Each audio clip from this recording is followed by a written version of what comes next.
Good morning, students. In the last class, we have completed our Living World chapter. In this class, we will start a new chapter, that is the first chapter of 11th Biology, Animal Kingdom. So there are how many kingdoms in our living system? 5 kingdoms actually. 5 kingdom classification we are nowadays using. So Monera, Protista, Fungi, Plantae and Animalia. So as we are studying about animals, so let's discuss about kingdom Animalia. Animal kingdom. So ये जो animal kingdom में जितना animal आते हैं almost 1.7 to 1.8 million animals are there. ये जो animals इतना भी है उनको classify करने के लिए क्या है ना, कुछ basis की जरूरत है. अभी हम पहले देखेंगे वो basis क्या है जिसकी आधार से ये जो एनिमल को क्लासिफाई हम लोग ने किया है. तो पहला बेसिस क्या है ना, हैबिटेट. पहला बेसिस है हैबिटेट. व्हाट इज हैबिटेट ना, ड्वेलिंग प्लेस और living place of an organism. एक ऑर्गेनिज्म जहां पे रहता है उसको हैबिटेट बोलते हैं. दूसरा बेसिस क्या है, सेलुलर ऑर्गेनाइजेशन.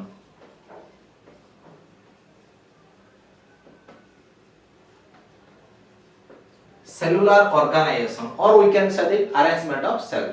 सेल का अरेंजमेंट कैसा है, whether the body of the animal is made up of cell or tissue or organ or organ system, एक एक करके हम लोग बाद में देखेंगे. थर्ड में क्या आता है ना, body symmetry.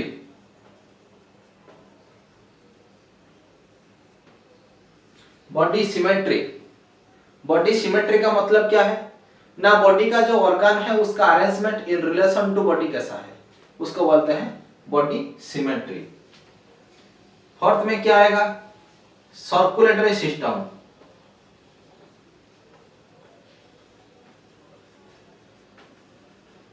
Circulatory system, whether it is open circulation, whether it is closed circulation, हम लोग को ये पता करना है.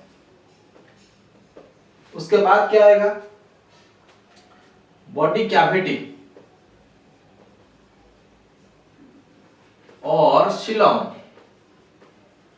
बॉडी कैविटी और सीलम. सिक्स्थ में क्या आएगा, जर्म लेयर्स.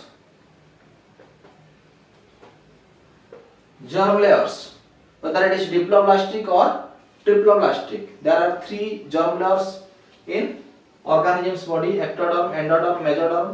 किस किस ऑर्गेनिज्म का 2 होता है और कुछ ऑर्गेनिज्म का 3 होता है.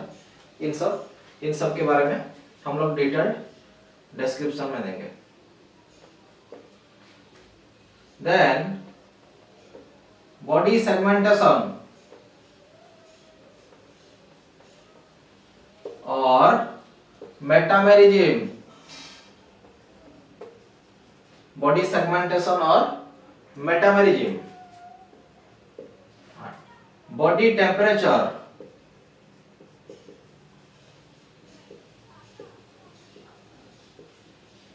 नाइन में क्या आएगा, नोटोकॉड.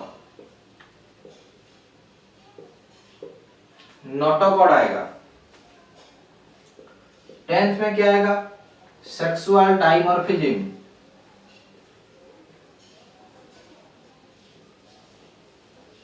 और sex of the animal. Animal का सेक्स क्या है, whether it is male, whether it is female, whether it is hermaphrodite, हमको यहाँ पे देखना है. उसके बाद क्या आएगा, फर्टिलाइजेशन.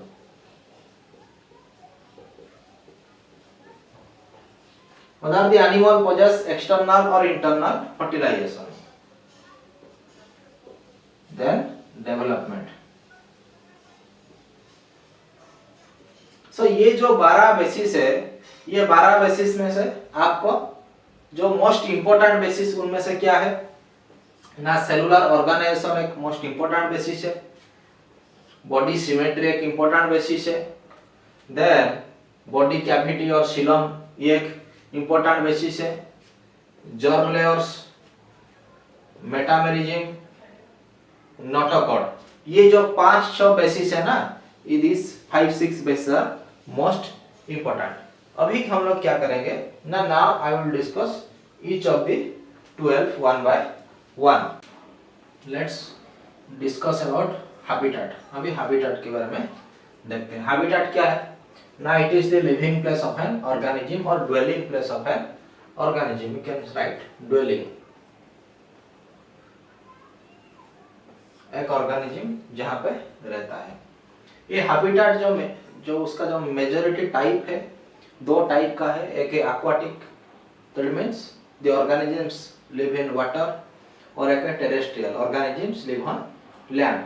सो पहले हम देखते हैं कि एक्वाटिक हैबिटेट क्या है ना। एक्वाटिक हैबिटेट में मतलब है in this habitat the organisms have to live in water. उसका फिर कुछ सब टाइप्स है। पहला सब टाइप्स क्या है ना, मेरीन। मेरीन का मतलब क्या है ना, समुंदर। जो ऑर्गेनिज्म समुद्र में मिलते हैं, सी में मिलते हैं, उसको हम बोलते हैं कि marine organism. Then estuarine. Estuary का मतलब क्या है ना, joining place between a river and sea. एक रिवर जहां पे समुद्र से मिलता है, उसी जॉइनिंग पॉइंट और उसी मीटिंग पॉइंट को हम बोलते हैं एस्चुअरी। सो जो ऑर्गेनिज्म वही मीटिंग जॉइनिंग प्लेस में रहता है, वो ऑर्गेनिज्म को हम बोलते हैं एस्चुराइन ऑर्गेनिज्म। उसके बाद लिटोरल। लिटोरल क्या है, shore region between high and low tide. समुद्र का क्या होता है ना, जो बीच होता है, सपोज दिस इज सी, ये जो पर्सन है ये समुद्र है सी। इसका ये क्या है ना, हाई टाइड रीजन, ये लो टाइड रीजन, ये मिड टाइड रीजन, ये हाई टाइड रीजन। जब उसका दो टाइड होता है, जो लो टाइड आता है तो सी का जो हिस्सा, वो जो किनार जो हिस्सा है वो लो टाइड तक ही रहेगा। हाई टाइड में क्या होगा ना, ये पूरा इस रीजन तक चला आएगा और पानी फुल हो जाएगा। सो ये जो रीजन बोल रहा है कि high tide, mid tide, low tide, ये जो रीजन का बोल रहा है क्या ना, littoral zone, shore region between high and low tide. Then neritic, zone between coast and edge of continental shelf. ये थोड़ा ट्रिकी वर्ड है, कॉन्टिनेंटल शेल्फ। उसका मतलब क्या है ना, शैलो एरिया, ये समुद्र के अंदर में जो शैलो का मतलब क्या है ना, जहां पे ज्यादा डेप्थ नहीं होगा। ज्यादातर क्या होता है ना, अप टू 200 मीटर डेप्थ जो एरिया होता है समुद्र का, उसको हम बोलते हैं कॉन्टिनेंटल शेल्फ। ये क्या है, ये कौन सा जोन है ना, ये जो जोन गया, ये जोन क्या था, लिटोरल, LITTORAL, ये लिटोरल जोन था। फिर क्या आया ना, समुद्र आया। समुद्र का जो ये जो रीजन, जो सी कोस्ट से अप टू 200 मीटर जो रीजन था और कॉन्टिनेंटल शेल्फ, उसको हम बोलते हैं क्या ना, नेरेटिक जोन। सो ये जोन क्या होगा ना, नेरेटिक। पहले लिटोरल आया, लिटोरल के बाद क्या आया ना, नेरेटिक। नेरेटिक के बाद क्या आएगा ना, पेलाजिक। पेलाजिक का मतलब क्या है ना, बियॉन्ड 200 मीटर डेप्थ, खुला समुद्र, open ocean beyond neritic zone. तो समझ में आ रहा है। सो बेसिकली समुद्र का 3 जोन हुआ, एक है लिटोरल, लिटोरल के बाद क्या आया ना, नेरेटिक, नेरेटिक के बाद क्या आया ना, पेलाजिक। देन प्लैंकटन, ये जो नाम है ना, ये नाम बार बार आएगा, ये जो 2 साल का कोर्स में इस नाम बार बार आएगा। प्लैंकटन का मतलब क्या है ना, drifters. These are the organisms which drift with water current. उसका ये जो ऑर्गेनिज्म है, उनका कोई खुद का मूवमेंट नहीं है, वो खुद मूवमेंट नहीं कर सकते। वो क्या है ना, वाटर करंट के मूवमेंट जिस तरफ जा रहा होगा उसी तरफ वो जाएंगे। उसका अपोजिट क्या है ना, नेक्टन। नेक्टन का खुद का मूवमेंट है। They can swim with the flow of water as well as against the flow of water. वो वाटर की जो वाटर करंट का फ्लो होता है, जिस तरफ जा रहा होगा वो नेक्टन उसी तरफ भी जा सकते हैं, या फिर वाटर करंट के अगेंस्ट में भी वो जा सकते हैं। Can swim against flow of water. Then next term है बेंथोस। बेंथोस क्या है ना, organisms which live on bottom of this sea, समुद्र के जो नीचे वाला जो हिस्सा है वहां पे जो ऑर्गेनिज्म रहते हैं उनको बेंथोस बोलते हैं। It may be crabs, it may be molluscs, some annelids, ये जितना भी ऑर्गेनिज्म है सबको बेंथोस और बेंथिक ऑर्गेनिज्म बोलते हैं। Organisms live in sea bottom. Then neuston, neuston क्या है ना, living organisms floating in water surface. उसका बेस्ट एग्जांपल है हाइड्रा। एक पॉन्ड होगा ना, पॉन्ड के जो ऊपर वाला सरफेस होगा वहीं पे ये सब फ्लोट करके रहेंगे। देन अगर ये जो अनाड्रोमस काटाड्रोमस, ये जो नेक्स्ट दो टर्म आया, ये जो दो टर्म ज्यादातर क्या होता है ना, फिश को आइडेंटिफाई करने में काम में आता है। अनाड्रोमस का मतलब क्या है ना, these are the fishes which migrate from sea to estuary और sea to fresh water। ये क्या होता है ना, जब उनका स्पॉनिंग टाइम आ जाता है, हिल्सा इलिशी माछा, उनका स्पेशलिटी क्या है ना, we usually get this hilsa fish during rainy season। उनका ब्रीडिंग सीजन रेनी सीजन है। ड्यूरिंग दैट पर्टिकुलर टाइम वो क्या करते हैं ना, for breeding purpose they come to estuarine water और they come to fresh water, and उसी time में हम लोग कुछ उनको पकड़ लेते हैं और उसके बाद उनका जो ब्रीडिंग सीजन चला जाता है वो क्या करते हैं ना, वो समुद्र में फिर से लौट जाते हैं। काटाड्रोमस फिश क्या है, उसका ठीक ऑपोजिट है। These are actually fresh water fishes but they go to sea और ocean, open ocean for breeding purpose और फॉर स्पॉनिंग पर्पज। उसका एग्जांपल क्या है ना, ईल, इसका एग्जांपल था हिल्सा, इसका एग्जांपल क्या है, ईल। ईल का साइंटिफिक नाम है अंगुइला। उसके बाद क्या है ना, सेडेंटरी ऑर्गेनिज्म। सेडेंटरी का मतलब क्या है ना, ये जो इट मे बी और रिवर, स्ट्रीम, पॉन्ड, समुद्र, अगर किसी वाटर सरफेस का जो नीचे वाला हिस्सा, अगर कोई ऑर्गेनिज्म वहां पे कोई पत्थर या फिर लकड़ी उसको पकड़ के रह रहा होगा, तो उसी टाइप का जो लाइफस्टाइल है उसको हम बोलते हैं सेडेंटरी लाइफस्टाइल। सेडेंटरी का मतलब क्या है ना, उनका ज्यादा मूवमेंट नहीं है। वो किसी एक रॉक हो सकता है या फिर कोई लकड़ी का बड़ा टुकड़ा हो सकता है, सो उसको वहां वो पकड़ के उसका जो पूरा जिंदगी बिताता है। फिक्स्ड टू सबस्ट्रेटम, किसी सबस्ट्रेटम से वो फिक्स है रहता है। So these are all about your aquatic habitat. ये एक्वाटिक, जब हम आइडेंटिफाई करेंगे किसी एनिमल स्पीशीज को, तब ये जो टर्म्स है ना हमको कंसीडर करना पड़ेगा। This simply act like as a key. तो ये एक्वाटिक खत्म हो गया। अभी देखते हैं टेरेस्ट्रियल। टेरेस्ट्रियल का मतलब क्या है ना, ऑर्गेनिजम्स लिव ऑन लैंड। अगर कोई ऑर्गेनिज्म लैंड के ऊपर रहा तो उस टाइप का ऑर्गेनिज्म का हम बोलते हैं टेरेस्ट्रियल ऑर्गेनिज्म। इसका कुछ सब टाइप्स है। लैंड के जो उसका भी बहुत सारे टेक्निक्स है, लैंड के जो तरीका भी है। सो क्या क्या तरीका अभी देखते हैं। First one is fossorial. Fossorial का मतलब क्या है ना, लिव इन ब्यूरज। अगर कोई ऑर्गेनिज्म ब्यूरा के अंदर रहा तो फिर उसी ऑर्गेनिज्म को हम बोलते हैं फसरियल ऑर्गेनिज्म। उसका एग्जांपल क्या है ना, रैबिट। देन कर्सरियल, फास्ट रनर्स, ये अच्छा दौड़ते हैं ये जो organism. Horse, dog, these are cursorial animals. Then arboreal, live on trees, ये ट्री के ऊपर में ये ऑर्गेनिज्म रहेंगे। Bat, monkey, these are all arboreal animals. Then scanorhial, adapted to climb, these animals are well versed to climb the trees or any other supporting material. We can say wall, lizard इसका best example है। lizard easily, wall lizard है, so it can easily climb the walls. Aerial or volant, these organisms, or we can say that flying organisms, जो organism उड़ते हैं उसको हम aerial organism बोलते हैं। ये volant का टर्म याद रखना। Birds, bats, these are all butterflies, these are all volant organisms. डायurnal, जो ऑर्गेनिज्म दिन में दिखाई देते हैं, सिर्फ दिन में दिखाई देंगे, उसको हम बोलते हैं diurnal organism, active during day time. Most primates, butterflies. Primate क्या है ना, प्राइमेट एक ऑर्डर है, ये जो एनिमल किंगडम का प्राइमेटा एक ऑर्डर है। सो ये प्राइमेटा के ग्रुप में कौन कौन आता है ना, मैन, एप, ये जितना भी ऑर्गेनिज्म है सब प्राइमेट्स के अंदर आते हैं। नॉक्टर्नल, इसका डायगोनल का पूरा अपोजिट है नॉक्टर्नल। यहाँ पे क्या होता है ना, जो ऑर्गेनिज्म रात को निकलते हैं, ओल, बैट, ये इसका एग्जाम्पल है।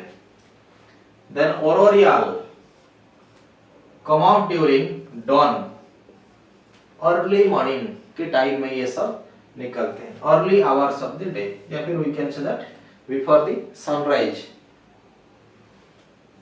हेरन, बार्ड, ये हेरन एक बार्ड है। सो ये सब जो बिफोर सनराइज ये सब निकलते हैं, इसीलिए जो बार्ड सेंसस होता है, बार्ड का जब काउंटिंग होता है ज्यादातर ये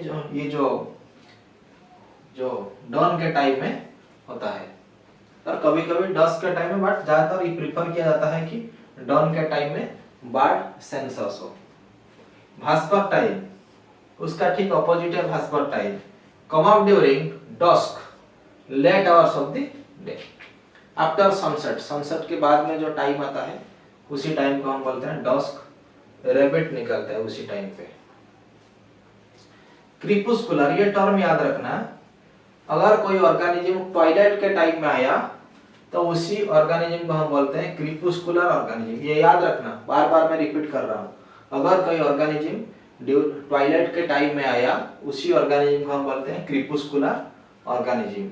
लायन, डियर, बियर, ये जितना भी ऑर्गेनिज्म है सब क्रीपुस्कुलर ऑर्गेनिज्म है। Polygamous, one male with several females, अगर एक मेल उसका जो कॉलोनी होता है सेवरल, डियर ज्यादातर उसका पॉलीगैमी दिखाई देता है, one male with several females और one female with several males, उसको हम पॉलीगैमी बोलते हैं। मोनोगैमस ठीक उसका अपोजिट है, one male with one female, monogamous. Sparrow उसका बेस्ट एग्जांपल है। तो इसके साथ हमारे ये हैबिटेट जो बेसिस था, पहला बेसिस था हैबिटेट, ये खत्म हो गया। अभी पता चल रहा होगा ना, हैबिटेट का दो मेजर टाइप था, एक था एक्वाटिक, दूसरा था टेरेस्ट्रियल। फिर जो एक्वाटिक हैबिटेट था उसका कुछ सब टाइप्स था, फिर सिमिलरली टेरेस्ट्रियल हैबिटेट का आल्सो कुछ सब टाइप्स था। सो पहले जब हम किसी एनिमल को, हम suppose I am getting one animal, first I have to look that its habitat type, where did I found that animal, मुझे वो एनिमल कहाँ से मिला, whether I got it from any land, whether I got it from any water, then okay, water from river water, from sea water or any other place. So the classification system goes like this only. So next now we will discuss about our next basis, that is level of organization. Now let's discuss about levels of organization. एक animal का body का जो cell का organisation क्या क्या level में बना हुआ है। जो पहला लेवल है क्या, प्रोटोप्लाज्मिक और साइटोप्लाज्मिक लेवल। यहाँ पे एक मेन जो मुद्दा है, जो what is the difference between protoplasm and cytoplasm, उनके बीच में क्या डिफरेंस है ना। साइटोप्लाज्म क्या है ना, सेल के अंदर में जो लिक्विड कंटेंट होता है उसको साइटोप्लाज्म बोलते हैं, सेल फ्लूइड। प्रोटोप्लाज्म क्या है ना, सेल फ्लूइड। प्रोटोप्लाज्म क्या है ना, cytoplasm plus cell organelle plus nucleus, ये सब मिल जाने से प्रोटोप्लाज्म बनता है। सो ये जो प्रोटोप्लाज्मिक लेवल और साइटोप्लाज्मिक लेवल कौन सा एनिमल में दिखाई देता है ना, यूनिसेलुलर एनिमल, जो एनिमल का बॉडी एक सेल से बनाया हुआ है। फॉर एग्जांपल अमोइबा, इट्स उसका जो बॉडी जो होल एक सेल है। सो अगर मैं कोई मुझे पूछेगा तो अमोइबा का बॉडी किससे बनाया हुआ है, नाइकेन से ना, इसका जो बॉडी है वो साइटोप्लाज्म से बनाया हुआ है या फिर प्रोटोप्लाज्म से बनाया हुआ है। Body of animal is made up of protoplasm और साइटोप्लाज्म। सो इसका तो कोई और चीज नहीं है, सिर्फ जो साइटोप्लाज्म ही उसके अंदर है। प्रोटोजोन में ये बेसिस दिखाई देता है। Unicellular animals, again I am unicellular.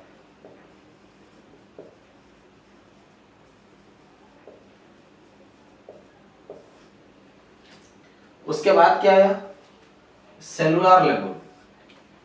यहाँ पे क्या होता है ना, इसका बड़ा भाई ये है, यहाँ पे कुछ सेल मिल जाते हैं। Cells are arranged as loose cell aggregates, ये एक इंपॉर्टेंट टर्म है। यहाँ पे क्या है ना, ये कुछ सेल मिल जाते हैं और एक लूज सेल एग्रीगेट बनाते हैं। ज्यादातर क्या होता है ना, कुछ सेल मिल जाने से टिश्यू फॉर्मेशन करते हैं, लेकिन यहाँ पे कुछ सेल है लेकिन टिश्यू का फॉर्मेशन नहीं हुआ है, सेल का डिफरेंशिएशन नहीं हुआ है, जो कौन सा सेल क्या काम करेगा वो यहाँ पे नहीं हुआ है। सो ये टर्म इंपॉर्टेंट है, लूज सेल एग्रीगेट। उसका मतलब क्या है ना, सेल का कुछ डिफरेंशिएशन नहीं है, सेल ऐसे ही कुछ जमा हो गए हैं। ये पोरिफेरा में स्पॉन्जेस, स्पॉन्ज का जो ग्रुप है पोरिफेरन्स, उनमें ये दिखाई देता है। उसके बाद क्या है ना, टिश्यू लेवल, ये उसका बड़ा भाई है। सेलुलर लेवल का बड़ा भाई है टिश्यू लेवल ऑफ ऑर्गेनाइजेशन। यहाँ पे क्या होता है ना, कुछ सेल, ये जो सेल्स थे यहाँ पे फुल्ली ऑर्गेनाइज हो गए। ऑर्गेनाइज होके क्या बनाया ना, टिश्यू। वो जो टिश्यू का एक पर्टिकुलर फंक्शन होगा। ये निडारिया और टिनोफरा, ये जो दो ग्रुप है उनमें दो फाइलम है इन्वर्टिब्रेट का, ये उसी में दिखाई देता है। Cnidarians are also known as coelenterates. Coelenterates. उसके बाद क्या है, ऑर्गन लेवल। ऑर्गन लेवल में क्या होता है ना, ये जो टिश्यू थे, टिश्यू आर ऑर्गेनाइज, ये टिश्यू ऑर्गेनाइज हो गए या फिर अरेंज हो गए to organs and organ systems. यहाँ पे क्या हो गया ना, ऑर्गन लेवल में क्या मिलेगा ना, ये जो टिश्यू वो ऑर्गेनाइज हो गए to organs and organs are arranged to organ systems and each organ system has particular function. For example हमारे बॉडी में रेस्पिरेटरी सिस्टम, रेस्पिरेटरी सिस्टम में क्या बहुत सारे ऑर्गन्स है, लंग्स है, अल्वियोली है, ट्रैकिया है, नाजल चैम्बर है। सिमिलर एक्सक्रीटरी सिस्टम, किडनीज है, यूरेटर है। सो यहाँ पे क्या हुआ ना, कुछ ऑर्गन्स मिल जाते हैं और एक ऑर्गन सिस्टम को बनाते हैं। इसका एग्जांपल प्लैटीहेल्मिन्थस ऑनवर्ड्स, प्लैटीहेल्मिन्थस से कोडाटा अप टू मामालिया, जितना भी एनिमल है सब, ये रिमेंबर दिस थिंग, प्लैटीहेल्मिन्थस के ऊपर जितना भी ऑर्गेनिज्म है अप टू मामालिया, सबका ये ऑर्गन लेवल और organ system level of organisation दिखाई देता है। उसके बाद क्या है ना, this is all about your level of organisation. उसके बाद जो थर्ड बेसिस और तीसरा, ये सेकंड गया, थर्ड बेसिस क्या आया, सर्कुलेटरी सिस्टम। ब्लड सर्कुलेशन कैसे होता है या फिर उसका जो बॉडी का लिक्विड होता है उसका सर्कुलेशन कैसे होता है ना। ओपन टाइप, ओपन टाइप का मतलब क्या है ना, here there is no blood vessel, यहाँ पे कोई ब्लड वेसल नहीं है, कैपिलरी नहीं है, वेन आर्टरी, ये जो चीज है ये सब नहीं है। तो फिर ब्लड कैसे मूव करता है, ब्लड कैसे फ्लो करता है ना, फ्लोज थ्रू साइनोसिस। ये क्या होता है ना, जो बॉडी कैविटी होता है, बॉडी कैविटी में ब्लड डायरेक्टली फ्लो करता है। So blood will be direct contact with the body tissues. ये जो ओपन टाइप सर्कुलेशन किस में दिखाई देता है, आर्थ्रोपोड। आर्थ्रोपोड का जो सो कॉल्ड ब्लड उसको बोलता है हीमोलिम्फ, याद रखना, हीमोलिम्फ बोलते हैं। उसका ब्लड रेड कलर का नहीं है। देन क्लोज टाइप का क्या हुआ ना, blood is circulated through vessels. यहाँ पे क्या होगा ना, ब्लड वेसल्स होंगे, वेन्स, कैपिलरीज, आर्टरीज, ये सब होंगे, उन्हीं के थ्रू ब्लड मूव करेगा या फिर बॉडी फ्लूइड मूव करेगा। ये जितना भी हायर ग्रुप का ऑर्गेनिज्म है सब में ये दिखाई देगा। So ये this is all about your circulatory system. Let's discuss about fourth basis of classification, that is body symmetry. Symmetry का मतलब क्या है ना, arrangement of similar body parts on two sides of main axis. ये हमारा, suppose we are giving our example, ये हमारा main axis है. सो मेन एक्सिस वो एक स्टैंडर्ड है, वो मेन एक्सिस को लेके हमारी जो डिफरेंट बॉडी पार्ट उसका अरेंजमेंट कैसे हुआ है उसको हम बोलते हैं बॉडी सिमेट्री. उसका टाइप क्या है ना, broadly it is of two types. पहला वाला क्या है ना, एसिमेट्रिकल एनिमल्स और एसिमेट्री.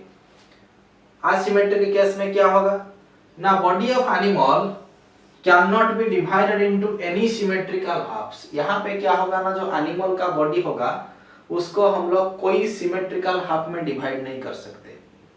जितना भी कोशिश कर लो उसका कोई इक्वल हाफ हमको नहीं मिलेगा.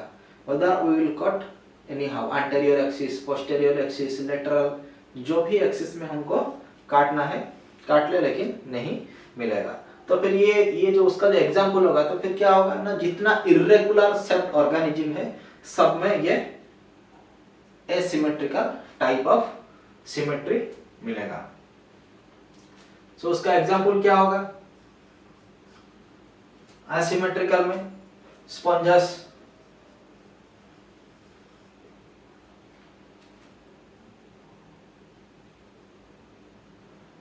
स्पॉन्जस में आएगा स्नेल, स्नेल में आएगा. ये जितना भी ऑर्गेनिज्म है सब में एसिमेट्रिकल टाइप है. फिर सिमेट्रिकल टाइप क्या होगा, body can be divided into two similar parts. यहाँ पे क्या होगा ना, बॉडी दो सिमिलर पार्ट में डिवाइड कर जाएगा. सो उसका फिर दो सब टाइप्स है. एक है रेडियल सिमेट्री. रेडियल सिमेट्री का मतलब क्या है ना, किसी भी तरह हम लोग, उधर फॉर एग्जांपल स्टारफिश, स्टारफिश में क्या है ना, पेंटारेडियल सिमेट्री है उसका.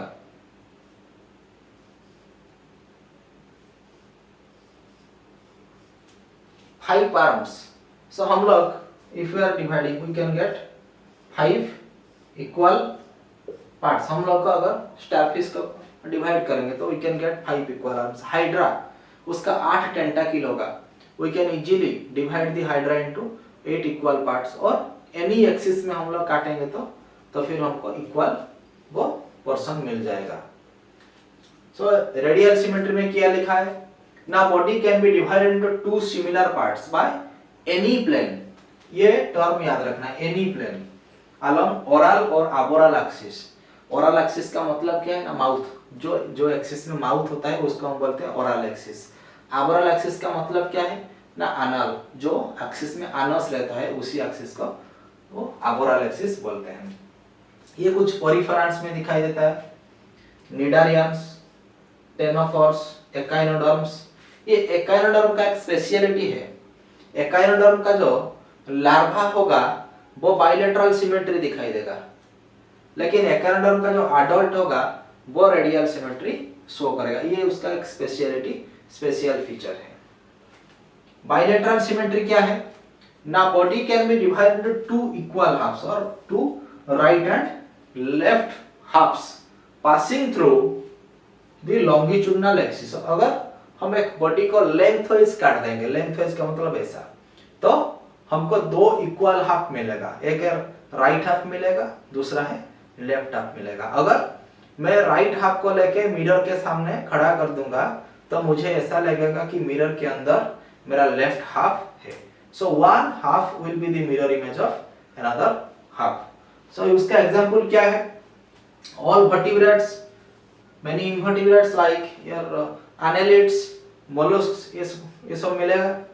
सो ये जो बाइलेटरल सिमेट्रिकल एनिमल्स है उनका एक स्पेशलिटी है, उनका कुछ पोर्शंस मिलेगा. क्या है ना, जो एंटेरियर साइड है, ये वाला एंटेरियर साइड और सेफालिक, उसको हम सेफालिक साइड बोलते हैं.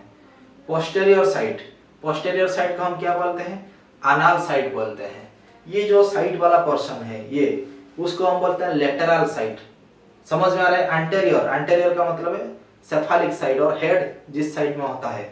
पोस्टेरियर का मतलब क्या है ना, और अनाल साइड जो टेल या फिर अनस जिस साइड में होता है उसको हम बोलते हैं अनाल साइड। लेटरल ये जो साइड वाला पोर्शन है उसको हम लेटरल साइड बोलते हैं। और क्या है ना, डोर्सल, डोर्सल का ये जो पीठ का पोर्शन है ना उसको हम बोलते हैं डोर्सल साइड। और वेंट्रल साइड ये आगे वाला जो पोर्शन है उसको हम बोलते हैं ये वाला पोर्शन है उसको हम बोलते हैं ventral side. So every bilaterally symmetrical animal has these sides, ये इसका स्पेशल फीचर है। Next basis is germ layer. ये लेयर क्या है, अडीन पे germ layer. These are the layers of gastrula। Gastrula क्या है ना, ये एक ह्यूमन डेवलपमेंट का और या फिर जो एम्ब्रियोनिक डेवलपमेंट का एक स्टेज है। मोरुला, ब्लास्टुला, गैस्ट्रोला, ये जितना भी एनिमल है, हायर एनिमल है, सब में ये दिखाई देता है। From which all the body organs are formed. ये जो गैस्ट्रोला से सब बॉडी का organism, even it is found in coelenterates, sponges, तो जितना भी एनिमल है सब में ये गैस्ट्रोला मिलेगा। So based on this germ layers animals are divided into two types, diploblastic and triploblastic. Diploblastic animal क्या है ना, उनका 2 जर्म लेयर है। ट्रिप्लोब्लास्टिक एनिमल में 3 जर्म लेयर है। एग्जाम में ये कभी-कभी डिफरेंसेस आ जाता है। सो ये 2 जर्म लेयर क्या क्या है ना, पहला वाला है आउटर एक्टोडर्म, आउटर एक्टोडर्म बाहर रहेगा, एंड इनर एंडोडर्म। एक्टोडर्म का काम क्या है ना, forms body covering tissue.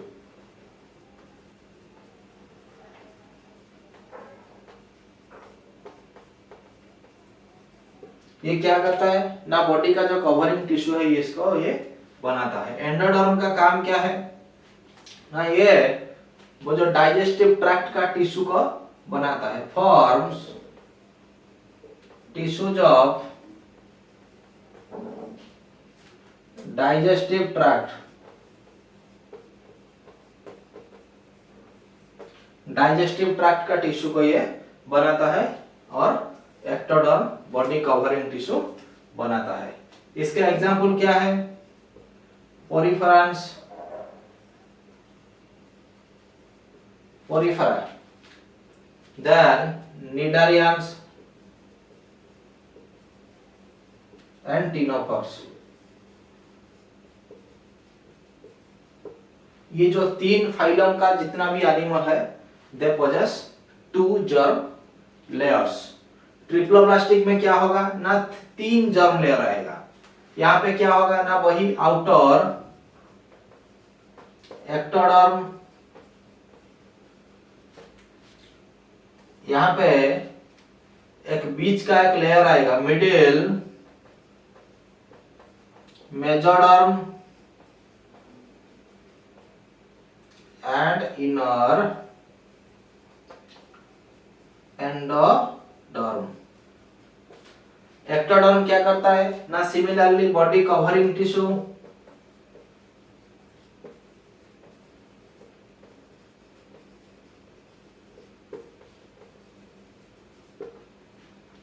Mesoderm क्या करता है ना, forms muscles and other visceral organs।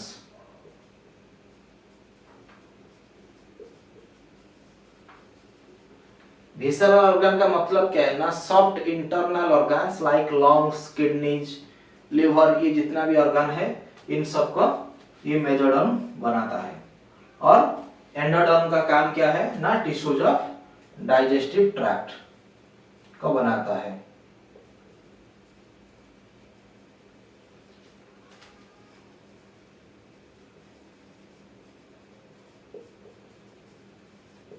इसका एग्जाम्पल क्या है, कौन सा ऐसा फाइलम है जहां की ये ट्रिप्लोब्लास्टिक टाइप दिखाई देता है। प्लैटीहेलमिन्थेस,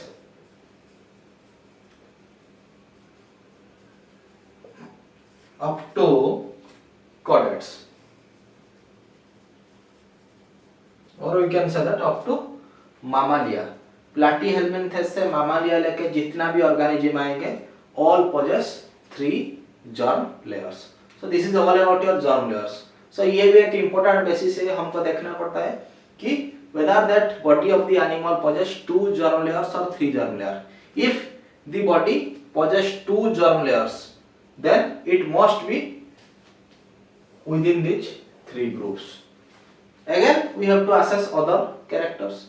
If the body has 3 germ layers, then this may be under the platyhelminthes, Annelida, Arthropoda or Mollusca, or maybe any vertebrate. So this is an important basis. Let's see about coelom or body cavity. ये body cavity क्या है ना? body cavity है हमारे gut wall है, वो जो gut wall और body wall के बीच में जो space है उसको हम बोलते हैं body cavity. I am simply एक ड्रॉ करता हूँ.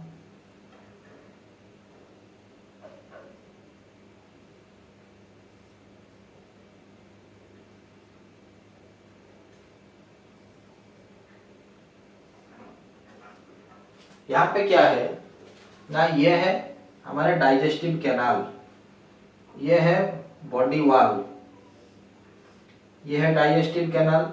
ये जो स्पेस है, that means this space between body wall and digestive canal और एलिमेंटरी कैनाल, उसको हम बोलते हैं सीलम. उसका जो पहला काम क्या है सीलम का ना? It accommodates our visceral organs. Okay, ना space between body wall and gut wall और जो डाइजेस्टिव कैनाल, उसी जो स्पेस को हम बोलते हैं सीलम. ज्यादातर ये सीलम का 3 टाइप का सीलम है. पहला वाला क्या है ना? आसिलोमेट एनिमल्स. आसिलोमेट का एनिमल का मतलब क्या है ना? ये जो एनिमल आएंगे इसके अंदर यहाँ पे सीलम नहीं मिलेगा. क्या होगा ना? नो सीलम, सीलम नहीं है. तो फिर क्या होगा ना? Coelom is filled with mass of connective tissue called matrix or parenchyma. You can say that. Xylem is filled with parenchyma. ये क्या होगा? ये ज्यादातर डिप्लोब्लास्टिक एनिमल जितना होते हैं इन सब में ये जो आसिलोमेट कंडीशन दिखाई देते हैं. Suppose this is ectoderm, this is endoderm. तो यहाँ पे ये जो लेयर होता है, यहाँ पे मेजोडर्म रहना चाहिए इनके बीच में, लेकिन ये जो पर्सन में क्या है ना? ये सीलम नहीं है. यहाँ पे क्या है ना? सीलम के बदले में मैट्रिक्स है, कुछ फ्लूइड लाइक स्ट्रक्चर्स है. सो Porifera to Platyhelminthes, Porifera, Cnidaria, टेनोफेरा, Platyhelminthes, ये जो 4 ग्रुप है, दीज आर ऑल एसिलोमेट्स. उनका सीलम नहीं है, उनका मैट्रिक्स है. उसके बाद में जो सेकंड कैटेगरी है थोड़ा उससे जो एसिलोमेट से थोड़ा एडवांस्ड, स्यूडोसीलोमेट. स्यूडो का मतलब क्या है ना? फॉल्स. इनका सीलम एक्चुअली नहीं है, बट हमको ऐसे बाहर से दिखने में लगता है कि ना सीलम है. यहाँ पे क्या होगा ना? Seelam arises from blastocoel. यहाँ पे लिखा नहीं है, लिखने ना.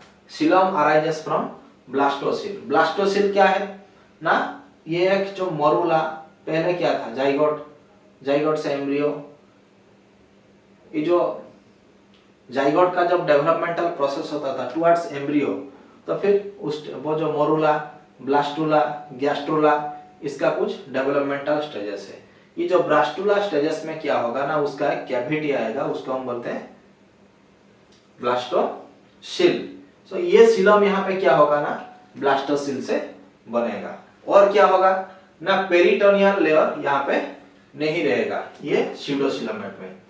सो इसका जो मेन इंपॉर्टेंट फीचर क्या है ना? Mesoderm is scattered as pouches between ectoderm and endoderm. कैसे होगा ना? Suppose this is ectoderm, this is ectoderm, this is endoderm. यहाँ पे क्या होगा ना, जो मेसोडर्म का जो लेयर होना चाहिए, जो पेरिटोनियल लेयर होना चाहिए, वो क्या होगा ना, ऐसे पाउच की तरह रहेगा। This is not a full layer, ये एक फुल लेयर नहीं है, ये थोड़ा प्याच प्याच होके रहेंगे। इसी को हम बोलेंगे क्या ना, pseudocoelomate animals. Mesoderm is scattered as pouches between ectoderm and endoderm. There is no peritoneal layer and this xylem arises from blastocele, ये याद रखना है।